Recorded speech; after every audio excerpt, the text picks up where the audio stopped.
Dilahirkan pada 12/11/2013, merupakan anak pada pasangan Encik Suhaimi bin Abu Bakar dan Puan Zainab binti Yusuf.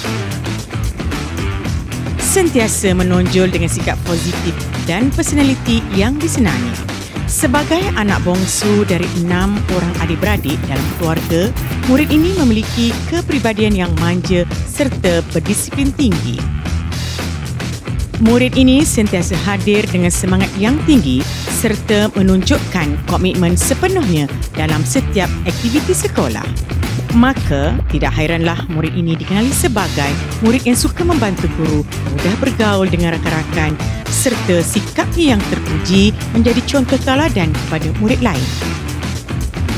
Terbaik PBD dalam mata pelajaran sains, pendidikan jasmani dan kesihatan serta subjek kesenian bagi kelas 5 PKB Tun Kudu.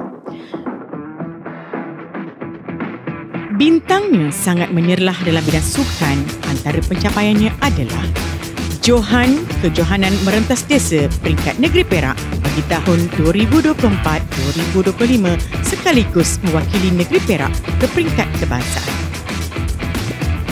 Johan 100 meter, 200 meter dan lompat jauh kejohanan olahraga pendidikan khas MSSPK peringkat daerah.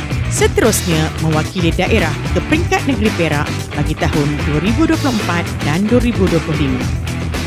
Naib Johan futsal dalam program Karnival Bakat Murid Berkeperluan Khas Negeri Perak dan pada tahun 2024-2025 merupakan Johan berpasukan bagi pertandingan bola sepak MSSD Perak bawah 12 tahun.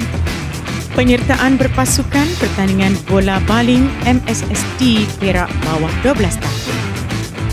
Berlandaskan kegigihan dan kecemerlangan yang ditonjolkan olehnya, maka pihak Sekolah Kebangsaan Datuk Laksmana Raja Mahkota dengan bangganya menganugerahkan adik Muhammad Aiman Danish bin Suhaimi sebagai tokoh murid dan tokoh co-kurikulum program pendidikan khas integrasi bagi tahun 2025.